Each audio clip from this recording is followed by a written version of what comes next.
ये दल की नेता सोनिया गांधी ने पीएम मोदी को खत लिखा है। इस खत में उन्होंने विशेष सत्र को लेकर कुल 9 सवाल पूछे हैं।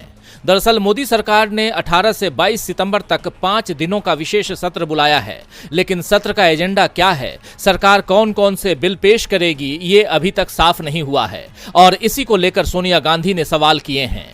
वैसे कांग्रेस ये पहले ही साफ कर चुकी है कि विपक्ष सत्र में हिस्सा लेगा और जनहित के मुद्दे उठाएगा। सोनिया गांधी के पत्र को लेकर कांग्रेस महासचिव जयराम रमेश ने बताया कि सोनिया ने अपने पत्र में पीएम मोदी से सवाल किया है कि विशेष सत्र की कार्यसूची जारी की जाती है और ऐसा पहली बार है कि संसद के विशेष सत्र की कार्यसूची जारी नहीं की गई है, जो दुर्भाग्यपूर्ण है। इसके साथ ही विशेष सत्र में जिन 9 मुद्दों को कांग्रेस उठाने की तैयारी में है, उसका भी जिक्र खत में किया गया है। आइए जरा देखते हैं कि सोनिया गांधी ने किन मुद्दों को अपनी चिट्ठी में लिखा है। पहला, मौजूदा आर्थिक स्थिति, महंगाई, बेरोजगारी, एमएसएमई उद्योग की परेशानी पर चर्चा। दूसरा, किसानों को एमएसपी की मांग, किसान आंदोलन के समय एमएसपी की कानूनी गारंटी का वादा किया गया था। तीसरा, अडानी पर जेपीसी, अडानी ग्रुप को लेकर हो रहे खुलासों और मोदी सरकार से अडानी ग्रुप के रिश्तों पर चर्चा और जेपीसी के गठन की मांग। चौथा, जातीय जनगणना तो दूर, जनगणना तक नहीं हुई, जनगणना जरूरी, साथ ही जातीय जनगणना की मांग। पांचवां, संघीय ढांचे पर हमला, गैर बीजेपी शासित राज्यों को परेशान किया जा रहा है, केंद्र राज्य संबंधों पर चर्चा हो। छठा, प्राकृतिक आपदा, कुछ राज्यों में अत्यधिक बारिश तो कई में सूखे के हालात हैं, लेकिन केंद्र सरकार ने आपदा घोषित नहीं किया। सातवां, चीन का मुद्दा, चीनी घुसपैठ पर चर्चा जरूरी है, लेकिन सरकार ने 3 सालों से चर्चा नहीं कराई। आठवां, सांप्रदायिक तनाव, हरियाणा सहित देश के अलग अलग हिस्सों में सांप्रदायिक तनाव बढ़ा है, राज्यों में भय का माहौल है, इस पर चर्चा होनी चाहिए। 9वां, मणिपुर का मुद्दा, 4 महीने बाद भी मणिपुर में शांति कायम नहीं हुई है, राजधानी इम्फाल में ही हालात नहीं संभल पा रहे हैं, इस पर चर्चा जरूरी। तो कुल मिलाकर सोनिया गांधी ने अपने खत के जरिए मोदी सरकार को घेर लिया है। अब देखना होगा कि संसद के विशेष सत्र के दौरान मोदी सरकार इन मुद्दों पर क्या जवाब देती है। 18 सितंबर से संसद का विशेष सत्र होगा और इस सत्र की शुरुआत भी संसद की पुरानी बिल्डिंग से ही होगी, लेकिन संसद भवन की पुरानी बिल्डिंग में ये सदन की अंतिम बैठक होगी, क्योंकि 19 सितंबर से फिर संसद की नई बिल्डिंग में संसद का विशेष सत्र चलेगा। 19 से 22 सितंबर तक सभी बैठकें नई बिल्डिंग में होंगी। दरअसल 19 सितंबर को गणेश चतुर्थी है और इसी को ध्यान में रखते हुए मोदी सरकार ने संसद की बैठक नई संसद भवन में करने की तैयारी की है। आपको बता दें कि इससे पहले सरकार ने सावरकर के जन्मदिन 28 मई को संसद भवन की नई बिल्डिंग का उद्घाटन किया था, जबकि इस कार्यक्रम का विपक्षी दलों ने बहिष्कार किया था। लेकिन अब जब विशेष सत्र के दूसरे दिन यानी 19 सितंबर को नई बिल्डिंग से संसद की कार्यवाही होगी, तब विपक्ष इसका विरोध नहीं करेगा और जनहित के मुद्दे उठाएगा। वैसे सरकार की ओर से ये पहले ही साफ कर दिया गया है कि विशेष सत्र में प्रश्नकाल और शून्यकाल नहीं होगा। ऐसे में विपक्ष अपने मुद्दे कैसे उठाएगा, इस पर लगातार चर्चा चल रही है। जैसा आप जानते हैं कि नया संसद भवन 64,500 वर्ग मीटर एरिया में बना हुआ है। इसका निर्माण कार्य दिसंबर 2020 में शुरू हुआ था और करीब 2.5 साल में ये बनकर तैयार हुआ। देश में जिस समय कोरोना की लहर थी और लॉकडाउन लगा हुआ था, उस दौरान भी संसद भवन का काम चलता रहा। नए संसद भवन में लोकसभा में 888 और राज्यसभा में 384 सदस्यों के बैठने की व्यवस्था है, जबकि संयुक्त सत्र के दौरान लोकसभा भवन में 1272 सदस्यों के बैठने का इंतजाम है। कांग्रेस सांसद राहुल गांधी यूरोप के लिए रवाना हो गए हैं और वो लगभग 1 हफ्ते तक यूरोप में रहेंगे। कांग्रेस नेता राहुल गांधी यूरोप के अलग अलग हिस्सों में जाएंगे और विभिन्न कार्यक्रमों में हिस्सा लेंगे। राहुल गांधी 11 सितंबर तक भारत लौट आएंगे और 5 दिन तक होने वाले संसद के विशेष सत्र में हिस्सा लेंगे। अपने इस दौरे पर राहुल गांधी वकीलों, छात्रों और भारतीय प्रवासी समुदाय के लोगों को संबोधित भी करेंगे। राहुल की यात्रा को लेकर इंडियन ओवरसीज कांग्रेस के अध्यक्ष सेम पित्रोदा ने डीबी लाइव से बातचीत करते हुए वरिष्ठ पत्रकार प्रशांत टंडन के सवालों पर कहा। डीबी लाइव की रिपोर्ट। एक आखिरी सवाल आपसे कि ये जो इतनी नॉर्वे, नीदरलैंड्स, 5 या 6 देशों में वो जा रहे हैं, फ्रांस, प्रेस कॉन्फ्रेंस भी है कोई और यूनिवर्सिटी को भी एड्रेस कर रहे हैं राहुल गांधी, तो और भारत जोड़ो यात्रा के बाद तो राहुल गांधी की विदेशों में छवि या विदेश यात्राओं से भारत में छवि में कोई आपके हिसाब से क्या अंतर पड़ा है पहले और अब में?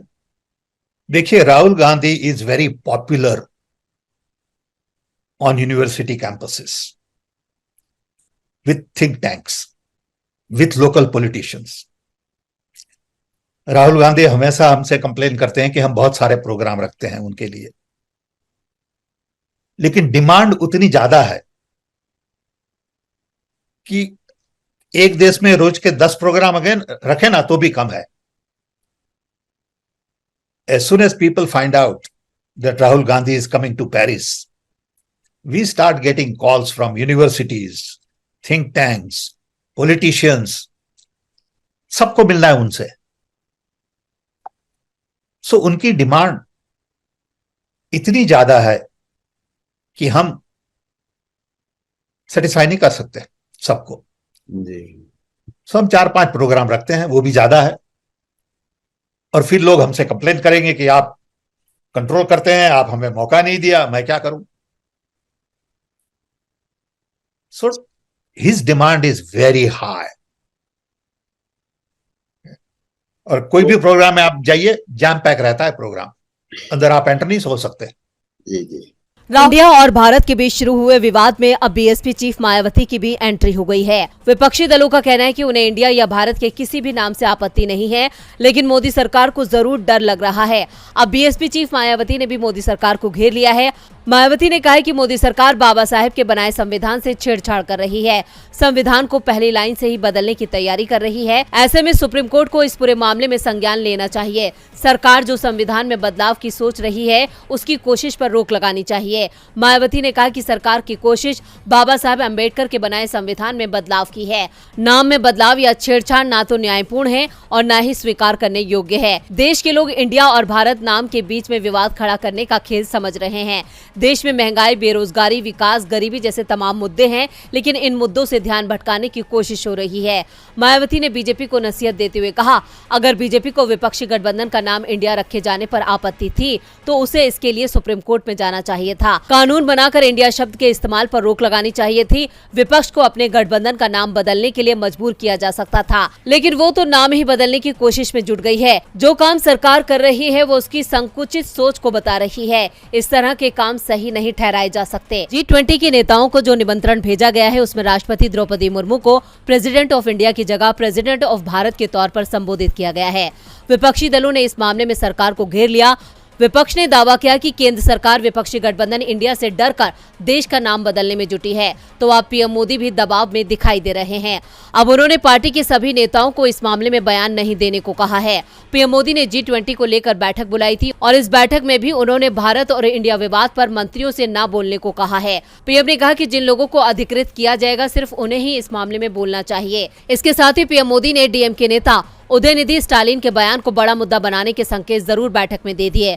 मंत्रिपरिषद की बैठक में कहा कि उदयनिधि के बयान पर जवाब देना चाहिए. दरअसल तमिलनाडु के सीएम M.K. स्टालिन के पुत्र उदयनिधि ने कहा था कि सनातन धर्म लोगों को धर्म और जाति के आधार पर विभाजित करता है. सनातन धर्म को समाप्त करना मानवता और समानता को बनाए रखने के हित में होगा.